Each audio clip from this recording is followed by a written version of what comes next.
لا ما عاد يرعبني ظلم يهددني لا شيء أخسره لا مهما يطول الدرب فالحق معه.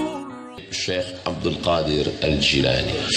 Syekh Abdul Qadir Al-Jilani disepakati kewaliannya. Begitu kata Imam Yahya Ibnu Sharaf Ibnu Murri Ibnu Hasan Ibnu Husain Ibnu Muhammad Al-Nawawi, meninggal tahun 676 Hijrah. Tidak ada ikhtilaf tentang kewaliannya. Adapun yang lain ada ikhtilaf. Contohnya Abdul Somad. Ada yang mengatakan dia wali Allah, ada yang mengatakan wali murid dan wali kelas. Tapi Syekh Abdul Qadir Al-Jilani tak ada keraguan sedikit pun bahwa dia adalah wali Allah Subhanahu wa ta'ala. Dari Nabi SAW turun zikir itu kepada Sayyidina Ali. Dari Sayyidina Ali turun kepada anaknya Sayyidina Al-Husain. Dari Sayyidina Husain turun kepada anaknya Zainal Abidin. Dari Zainal Abidin turun kepada anaknya Muhammad Al-Baqir. Dari Muhammad Al-Baqir turun kepada anaknya Ja'far Shadiq. Dari Ja'far Shadiq turun kepada anaknya Musa Al-Kazim. Dari Musa Al-Kazim turun urutan yang ke-19 Syekh Abdul Qadir Al-Jilani. Dari Syekh Abdul Qadir Al-Jilani turun ke bawah yang ke-34. Itulah dia Syekh Khatib As-Sambas.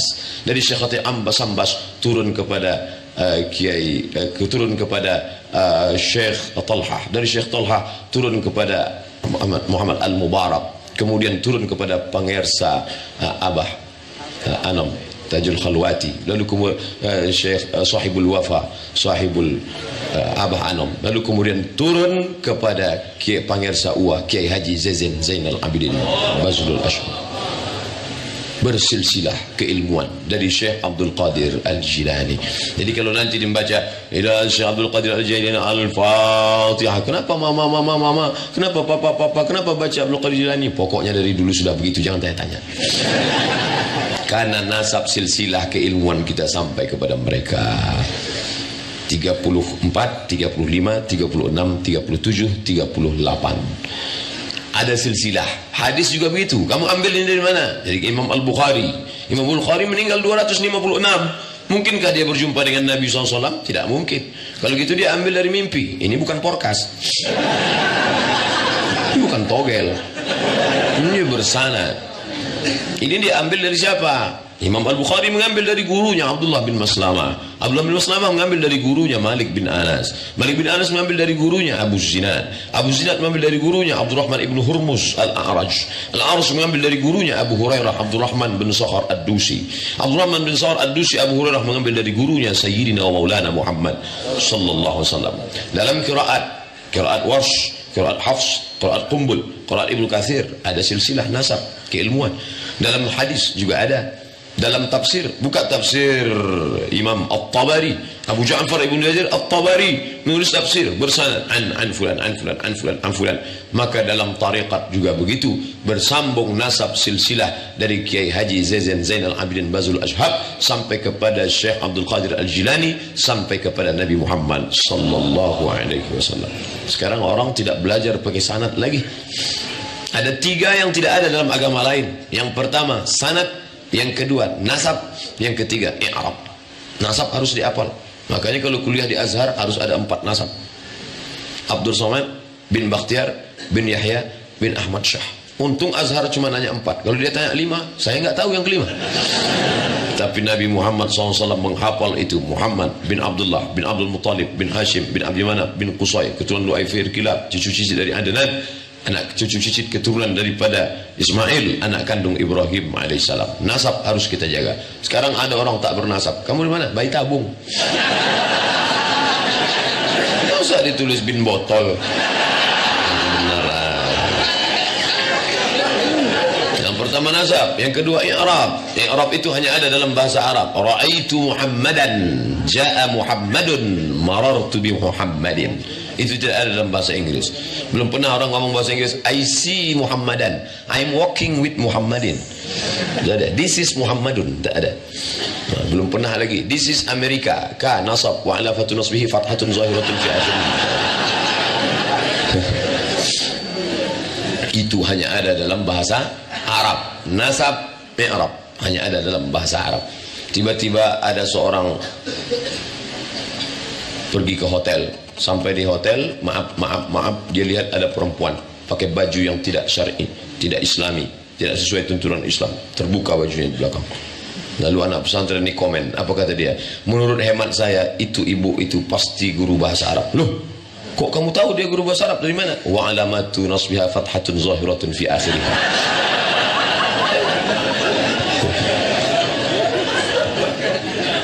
Yang ketiga yang tidak ada dalam agama lain adalah itulah dia sanad keilmuan.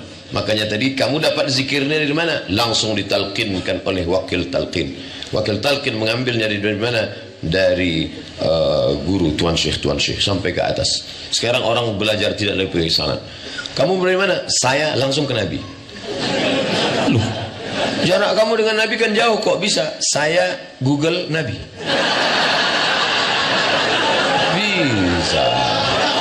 Mereka kata Imam Asy-Syafi'i, "Idza qara'a 'alaika faqul haddatsana wa idza qara'ta 'alaihi faqul akhbarana." Namun membedakan antara haddatsana dengan akhbarana. Kita baca dalam kitab haddatsana Abu Zinad, haddatsana Al-A'raj, haddatsana Ibnu Qutaibah, akhbarana. Apabila haddatsana dengan akhbarana, idza qara'a 'alaika faqul haddatsana wa idza qara'ta 'alaihi faqul akhbarana. Kalau gurumu yang membaca engkau mendengar, maka saat meriwayatkannya nanti kau katakan haddatsana Abdus Samad. Tapi saat gurumu diam saja, murid yang membaca, maka saat itu kau riwayatkan dengan akhbarana. Jadi tidak bisa haddatsani YouTube. Lalu bagaimana kami belajar sama ini Ustaz dengan itu saya ijazahkan. Yang paham amalkan, yang tak paham tanya kiai, tanya ajengan, tanya guru, tanya ketua MUI, tanya alim ulama kita, santri-santri. Sulit dicerna, dipahami dengan baik. Fas'alu ahla dzikri in kuntum la ta'lamun. Maka sanad ini terus dijaga. Sanad keilmuan, saat zikir la ilallah. Sekarang ada orang ngaku-ngaku langsung ketemu Syekh Abdul Qadir Jilani. Ngaku-ngaku keturunan Nabi SAW. Saya ragu. Akhirnya saya tanya Habib, ya ini ada orang ngaku langsung dapat zikir nggak pakai sanad langsung ke Syekh Abdul Qadir Jilani. Terus ini dia juga ngaku keturunan Nabi. Coba tolong cek. Ternyata ada naqabah Habaib. Dicek. Setelah dicek, gimana Habib? Saya tanya. Ini kalau dia ngaku demikian berarti dia hidup 400 tahun yang lalu. Ternyata mereka ada detektor untuk pengukurnya. Ketika dicari bin 3 kali bin ketemu, ngawur, bohong. Apa mazhabnya? Al-Ngawuriyah. Tapi di tempat ini bersanad, berilmu, manaqib diambil dari kata manqabah, biografi, sejarah hidup. Kita ambil bagaimana sibuknya belajar Syekh Abdul Qadir Al-Jilani.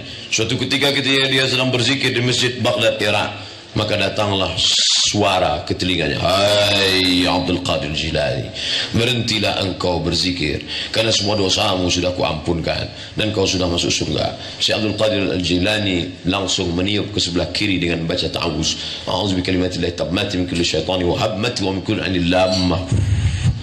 Dia tahu itu setan. Dari mana dia tahu setan? Karena ajakannya meninggalkan syariat Nabi Muhammad sallallahu alaihi wasallam. Sekarang banyak berbaju tasawuf tapi isinya kesesatan. Tapi di sini tetap salat berjamaah, tetap baca kitab, tetap baca I'anatul Talibin, tetap baca Ihya Ulumuddin, tidak meninggalkan syariat, bersanad, bersilsilah, bersyariat. Al-haqiqatu bila syariatin batilah. Orang yang ngaku-ngaku hakikat tidak bersyariat maka batil.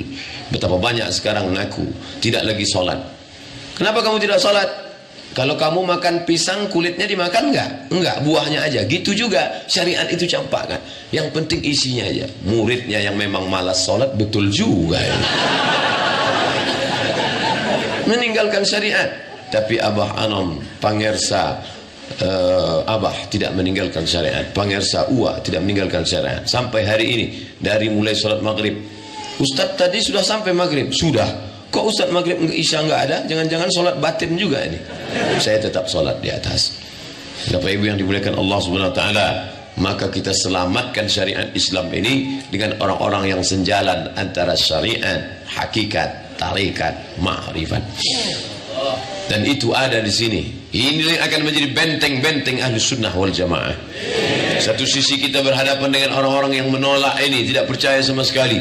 Tapi satu sisi kita berhadapan dengan orang-orang yang merusak tarekat, maka jalan tengah. Wa kadzalika ja'alnakum ummatan wasata. Idza ra'aita ar-rajul, kalau kau lihat ada orang yatiru fil hawa, terbang di atas awan, yamshi 'alal ma, berjalan di atas air, la taghtar, jangan tertipu, jangan terpukau. Jangan terpukau melihat orang terbang di atas awan, berjalan di atas air. Kenapa? Karena setan pun bisa melakukan itu. Tapi pandanglah pada istiqamah. Al-istiqamah khairum min alfi karamah. Satu istiqamah lebih baik daripada 1000 karamah. Maka tetaplah kita istiqamah di tempat ini, insyaallah. Manaqib Syekh Abdul Qadir Jilani. Selesai 2 pasal.